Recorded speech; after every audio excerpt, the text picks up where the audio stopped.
அண்மை செய்தி. புதுச்சேரி பல்கலைக்கழகத்தில் பாலியல் தொல்லை கொடுத்த பேராசிரியர் மீது நடவடிக்கை எடுக்க கோரி போராட்டம் நடைபெற்று வருகிறது. தற்போது 6 மாணவிகள் உட்பட 24 பேர் மீது வழக்கு பதிவு செய்யப்பட்டுள்ளது. அண்மை செய்தியாக பார்த்துக் கொண்டிருக்கிறோம். புதுச்சேரி அரசு அதிகாரியை அடைத்து வைத்தல், பணி செய்ய விடாமல் தடுத்தல் உள்ளிட்ட 4 பிரிவுகளின் கீழ் தற்போது இந்த வழக்கு பதிவு செய்யப்பட்டிருக்கிறது. அண்மை செய்தியாக பார்த்துக் கொண்டிருக்கிறோம். புதுச்சேரி பல்கலைக்கழகத்தில் மாணவிகள் உட்பட 24 பேர் மீது வழக்கு பதியப்பட்டிருக்கிறது.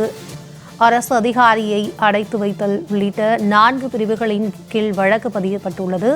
பேராசிரியர் பாலியல் தொல்லை கொடுப்பதாக மாணவி கதறி அழுதபடி வெளியிட்ட ஆடியோவும் பரபரப்பை ஏற்படுத்தி வருகிறது. அண்மை செய்தியாக பார்த்துக் கொண்டிருக்கிறோம்.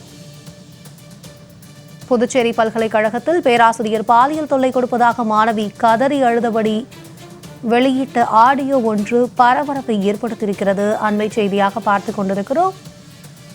இதுகுறித்து நமது செய்தியாளர் சித்தார்த் வழங்கும் கூடுதல் விவரங்களை கேட்கலாம். வணக்கம் சித்தார்த்.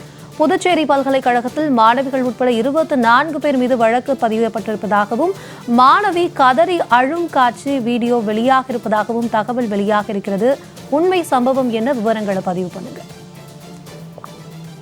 புதுச்சேரி பல்கலைக்கழகத்தின் காரைக்கால் கிளையில் ஏராளமான முதுகலை மற்றும் ஆராய்ச்சி மாணவிகள் பயின்று வரும் நிலையில கடந்த சில நாட்களுக்கு முன்பு ஒரு மாணவி அழுதபடியே பேசும் ஆடியோ இணையதளத்தில் வைரலானது. அதில் துறை சார்ந்த பேராசிரியர்கள் அடிக்கடி ஆபாசமாக பேசுவதாகவும், வாட்ஸ்அப் மூலம் ஆபாச படங்களை அனுப்ப சொல்வதாகவும், நிர்வாண புகைப்படங்களை அனுப்பிவிட்டால் இன்டர்னல் மதிப்பெண்களை வழங்க மாட்டேன் என மிரட்டுவதாகவும் வேதனை தெரிவித்திருந்தார்.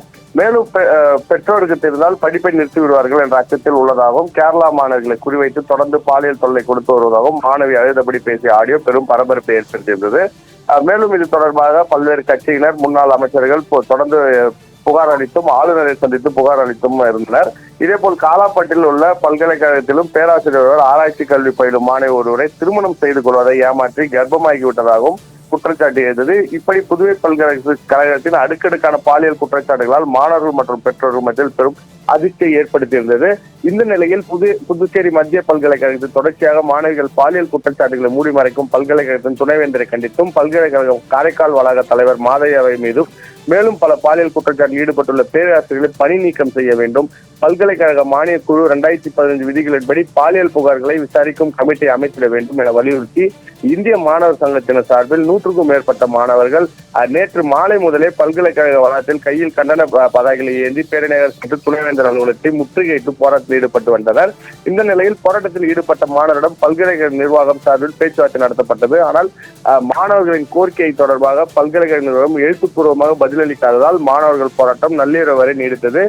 இதனைத் தொடர்ந்து காலாப்பட்டு காவல் நிலைய போலீசார் நள்ளிரவு 2 மணி அளவில் பல்கலைக்கழகத்தில் நுழைந்து அதாவது இந்த மாணவர்கள் ஓஎஸ்சி எனப்படும் இந்த அதிகாரி, பாதுகாப்பு அதிகாரி இருப்பார். அவர் எஸ்பி ரேஞ்சில் இருக்கக்கூடிய இந்த வம்சீதர் ரெட்டி என்கிற அதிகாரியை 3 மணி நேரத்துக்கு மேலாக சிறைபிடித்தும் அவரை எங்கேயும் வெளிவிடாமல் தடுத்து நிறுத்தினர். இந்த நிலையில தற்போது இதனால் நேற்று அங்க அதிரடியாக சென்ற போலீசார் 18 மாணவர்களை கைது செய்து காவல் நிலையம் அழைத்து வந்தனர்.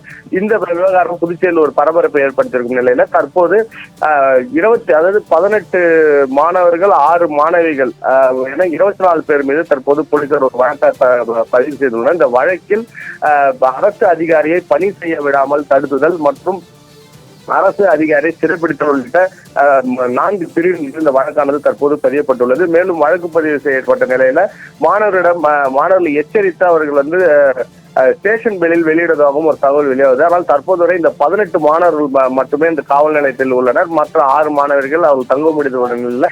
24 பல்கலைக்கழக மாணவர்கள் மீது தற்போது வழக்கு பதிவு செய்யப்பட்டுள்ளது குறிப்பிடத்தக்கது. புரியுதா? சித்தார்த், உங்களுடைய விவரங்களுக்கு நன்றி.